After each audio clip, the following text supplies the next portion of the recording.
Hi there, everyone. Thanks very much for joining the session. My name's Tom Wilson, and I'm the founder of a small technology startup called Racing². We're established in around 2022. And now kind of the main purpose of our business is we use computer vision, motion tracking, machine learning models and algorithms to evaluate the movement of young horses, and then kind of offer predictions to clients in terms of the chance of future racetrack success and performance potential. Unfortunately, I'm not able to be at the Breeders' Cup this week, so I'm presenting remotely from the UK, but I'll take you through our company, our research, and what we do. So within our company, we focus on two predominant types of analysis, or two proprietary algorithms. First is a biomechanic evaluation model. You will see from hopefully the little picture there, and also the picture on the previous page. We use motion tracking technology to map the gait profile, or you could call it stride profile, of horses as they walk or as they parade. Using kind of biomarker recognition, we place individual key points, mostly on yearlings, but we also offer this service for 2-year-olds, on key body parts, key joints, kind of parts of the limbs as they parade, and then take a series of data points, angular measurements, joint rotations, speed, velocity, acceleration measurements of each body part. We database that and generate a data profile about the movement of the individual horse as they parade, store that in database for a couple of years, then start merging that data profile with what we observe in terms of performance outcomes on the racetrack. So that can be certain ability levels achieved, kind of stakes winner, graded stakes winner, or kind of performance rating achieved on the track as well. So our goal is to generate a data profile on the movement of young horses, then compare it to the subsequent performance and ability levels that they show on the racetrack, and then look for correlations between the different variables we had from the movement profile as a yearling or as a 2-year-old, said joint rotations, acceleration, movement of key body parts, and then how determine how that influences or how that helps predict future performance. We also use a geometry model. I call it equine geometry or geometrics. So using the conformation images of horses, again, younger horses, so yearlings and 2-year-olds, we use a computer vision model to calculate the angles of key joints and measure the proportion of bones and different body parts and kind of different kind of bone cannon ratios as well, and calculate that and store that in a database also. So we also kind of capture those proportional or angular measurement profiles of horses when they're standing in a static conformation pose, and also use that data and correlate it against future performance outcomes 2-3 years down the line, when we evaluate their performance on the track as well. I go a little bit deeper into our biomechanics model. So as mentioned, what we do is for every yearling that we try and see every yearling across Europe, the US, Australia, New Zealand, and a little bit Japan. We kind of run the walk videos for each yearling at the sales through our biomechanic analysis model.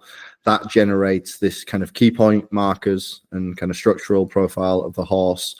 And from those key points and from those biomarkers, we're taking, well, hundreds of different kind of variables and kind of calculations and fields to build up a data profile for that individual. What we find when we then look for correlations towards future performance, we find that the most important data points that you can generate from the walk of an individual are everything that's happening around the shoulder and the mid-shoulder, and kind of going into the elbow, and then the kind of the foreknees. Then data that we can generate on the hind fetlocks as well, and particularly the ability of the hind fetlocks to kind of absorb or cushion pressure as the horse then will kind of accelerate and move into stride movement, is influential in terms of future performance. And then kind of from the hindquarters as well, the data that we generate from the hip to the stifle, going to the hocks on the hind legs, very important in terms of determining kind of future locomotive potential or locomotive power. So locomotive power and the data that we can generate using the biomarkers on the hindquarters, stifle, the hind legs, the hips, is kind of showing potentially the thrust capability that the individual will have as they grow and as they mature. And the data that we're generating on the elbows and the kind of the mid shoulder, the shoulder, and the forelegs, it's very much about stride length and reach and extension.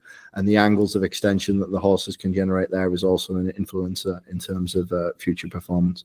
But we bring all of those variables into a model and we weight them and kind of constantly refine that in terms of feeding new data in terms of the on-track results we see for individuals where we have data profiles on them as a young horse.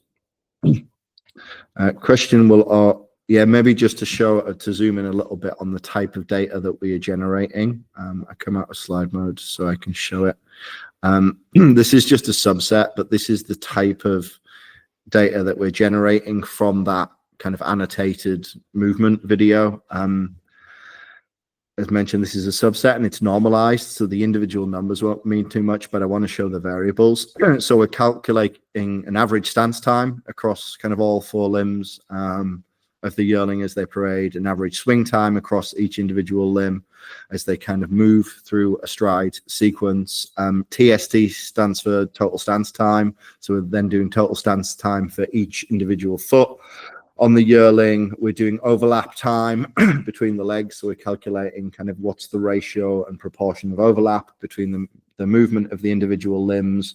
We're also then calculating speed, acceleration, and velocity on all of the key kind of biomarkers that we have on the yearling as they parade and the individual joints. And we also find them as influential variables and factors that are useful in predictive modeling for the future.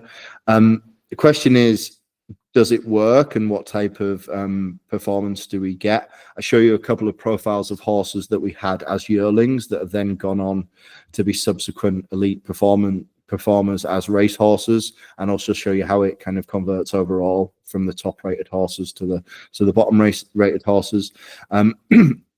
Horse that won the final Group 1 2-year-old race in the UK at the weekend, so the Futurity Stakes. This is Hot as Hell. He's by Red Hot Sire, two down hot. One of the highest yearlings we've ever seen in terms of yearling biomechanic profile and the gait scores that we generated on him. We generate a score for each individual between 0 and 100 in terms of kind of an elite categorization score. And Hot as Hell was scoring at 99 out of 100 as a yearling, and now he's subsequently a Group 1 winner. This is the Lion in Winter. He was another high scorer from the 2023 yearling crop in Europe. He was a Group 2 winner of the Acomb Stakes at York over the summer, and again he's kind of showing a very high scoring biomechanic profile, scoring at 87 out of 100 in terms of rating there. I think he's at, last time I looked, I think he still is as well. He was the favorite, or very much amongst the favorites, for the Epsom Derby next year. This is the data profile of Economics. He is from the 2022 European yearling crop. He was another high scorer, so he was 83 kind of out of 100, but he's a Group 1 winner. He won the Group 1 Irish Champion Stakes, and as you can see, he had a very positive biomechanic profile there as well. We predominantly work in two main jurisdictions. We do a bit of work in the US, but predominantly we're working in the UK and Ireland and across Europe, but then also a lot in Australia and New Zealand. This is King Kirk, who was the winner of one of the first stakes races for 2-year-olds in Australia a couple of weeks ago, the Breeders' Plate. Again, you can see He's a very high scorer, kind of 89.5 out of 100 on his biomechanic rating and biomechanic profile. What's interesting about him is he is by a first season sire, Ole Kirk. So just having his first 2-year-olds running on the ground in Australia at the moment. And so earlier in the Southern Hemisphere, yearling sales start of 2024 was having his first yearlings through the sales ring as well. What we find is that scoring horses on movement and biomechanic and gait profile can be a good way in, particularly for younger sires or unexposed mares where perhaps you haven't got the data on the page in the pedigree, but you're still looking for a value angle into that individual. A movement profile can be the thing that helps offer some guidance there. It's important to look at how do the results fare overall. And our main goal is not to provide like a magic formula or a silver bullet to everyone. Like not every single horse that we rate highly is going to be an elite horse or a stakes horse. Our goal is that the horses that we rate highly return as elite horses or stakes winners or graded stakes winners at a higher proportion than the rest of the market. And also what you want to see is that our top rated horses are significantly outperforming our bottom rated horses. We still kind of miss horses. There's still some stakes winners that come through in the horses that we rate lowly, but generally we have a kind of proportional advantage and a probabilistic advantage in terms of the horses that we like return at a greater winning ratio of becoming elite than the horses that we don't like. And you can also see a bit of a cost comparison there. But this is an example from the European yearling sales and the 2022 crop. Horses that we liked kind of in the upper profiles converted to stakes winners at kind of high 6%, approaching 7%. Horses that we didn't like, only 1% of them became stakes winners. So you're kind of getting a 5 times, 6 times differential, performance differential and return in the horses that our algorithm does like and rate highly versus the ones that it doesn't rate and rate highly. So it's all about kind of narrowing the field so that you don't have to, we know that the proportion of stakes winners that are out there in the yearling population and the racehorse population is low overall. Mostly it's like 2% or 3%. The goal here is to kind of give a rating system that is a differentiator that gives you a probabilistic advantage of finding those horses within a subset of the overall population. And you can see that we managed to do that. Our goal is also to return, kind of to provide a benefit in terms of money that you have to turn over. So you have to turn over a lower amount of cash and capital per stakes winner that you get returned from our highest rated horses than you would say from a market average or from the lowest rated horses that we see. So from the horses that we rated kind of below 10% or below 10 on our rating scale, there was 387 there. 4 of them became stakes winners, so it was just above 1% in terms of a conversion ratio. But you had to turn over £8.3 million in capital to find that stakes winner across that proportion of that entire racehorse population. If you look at our highly rated horses, kind of above 95%, the upper echelons of our rating framework, you had 3 stakes winners from 44 horses.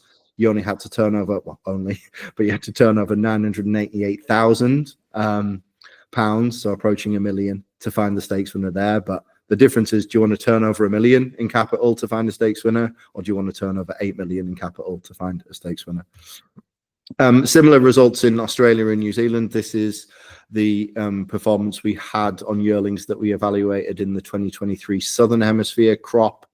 Again, you see a differential there. Our goal is that our higher rated horses return a higher proportion of stakes winners than the lower rated horses, and also the market averages and the market baselines. There we were returning 3 times kind of the market ratio in terms of converting stakes winners from the highest rated horses. You see the market average there was just below 3%, and we were returning at 9.09% of horses that we rated highly were becoming stakes winners, and actually also graded stakes winners or group winners as well. So the pull through was pretty consistent there. What we do find is we don't find much differential in our rating system in terms of just finding winners, and that's because the differential between a winner can be quite broad. You can be a very lowly rated winner But to be a stakes rated horse or a graded stakes rated horse, you have to reach a certain kind of performance threshold and ratings ceiling to be able to do that.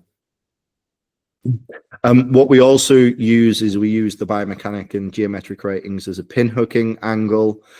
This is an example from a recent 2-year-old ready to run sale in Australia. This is, I think it's the English ready to run sale. We observe that the biomechanic ratings, when they like a horse, they return additional return on investment, ROI, to pin hookers. So they're more profitable than the general kind of pin hook population of horses when you look at them as a group. In this sale, our highly rated horses on biomechanic ratings returned an average profit per pin hook of 121,000 Australian dollars. The average across that sale, it was a good sale for pin hookers. I think it was about 80,000 Australian dollars. But our high ratings returned an additional 35% ROI above that market baseline. So again, the idea is never to provide the exact answer, but to have a probabilistic edge of either A, finding a good horse for the racetrack, or B, finding a good pin hook proposition for pin hookers. And we have evidence last 2 seasons doing that, both on the sales and racing side, that we can make a difference. To come to our second model, we have what I call a model around equine geometry or angular data, and produce a geometric rating for each individual that we study. We use another computer vision algorithm to do this kind of key point annotation and mapping of the conformation or the structural composition of yearlings and 2-year-olds, and then we derive a data set from all of the points from this model as well.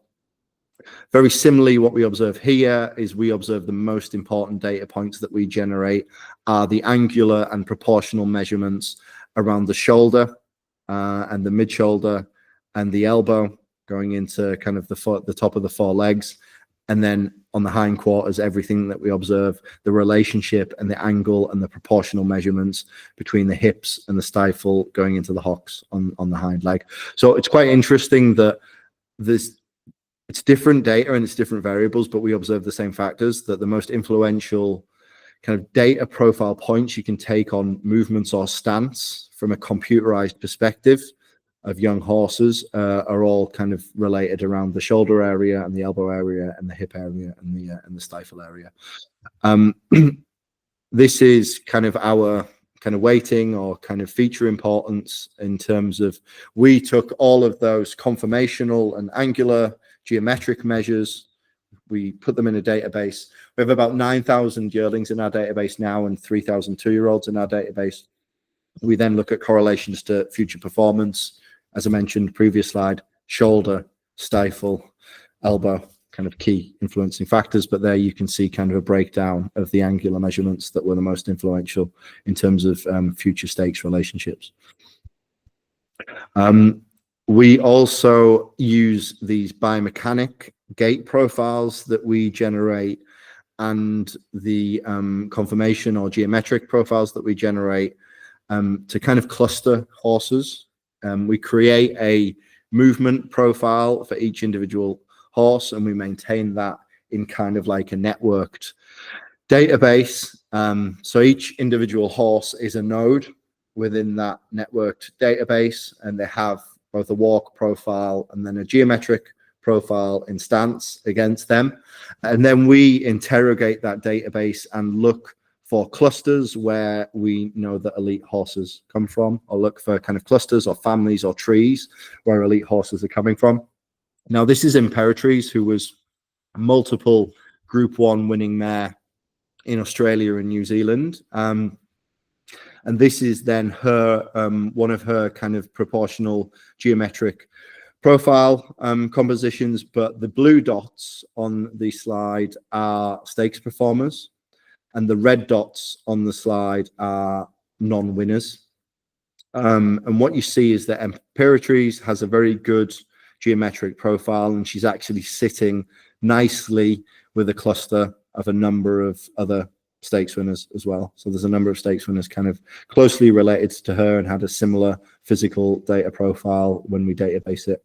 to Imperatrice. So it's another way to interrogate clusters of horses and look at their movement profile and find similar horses that might perhaps indicate distance preferences in the future, or might indicate a potential for elite performance levels. So this is a similar view to dial in. As mentioned, we maintain a graphical database looking at kind of individual nodes, individual horses. Blue horses are stakes performers and above. Red horses are non-winners. This is from a cluster that we've observed in the southern hemisphere down in Australia. You see here, there is a number of elite sprinters that have nodes that are very closely related to each other in terms of biomechanic and geometric profile. So when we feed in the data profile of new horses that we're seeing, maybe a new yearling at an upcoming sale, if you see a yearling map to this cluster, then it's definitely worth further interrogation and further analysis. So here you see Coolangatta, who's a very elite sprinter, Farnan, who's elite sprinter in Australia now, Asaya, Prague, very elite sprinter, a couple of Jacquinot's, a miler, so maybe you're also getting some sprinter miler profiles through there. But hypothesis for us is, if we've got a horse that's popping up in this database and represents as a node on biomechanic and geometric profile here, is very closely related to Coolangatta, to Farnan, to Prague, they've probably got a high potential of being an elite performing sprinter. So it's about taking that biomechanic profile, looking at variables, generating a rating on the individuals, that geometric profile, generating an independent geometric profile on individuals, and then looking from a networked database perspective at those kind of variables all together, creating that individual horse as a node, and then zooming in on clusters of horses and trying to understand the relationships and attributes between them. So that's a little snapshot on what we do overall. I'm sorry that I'm not there to field any questions directly. I'd love to hear any questions as follow-up. You can find us at racing²@gmail.com. So if you're interested in further follow-up, further information, please reach out to me there. You can also find me on Twitter, or X as it's now called, at Tom Wilson Horses. But thanks very much for the chance to present at the HorseTech conference this year, and best of luck if you're going to the Breeders' Cup this weekend. I hope that you're very successful.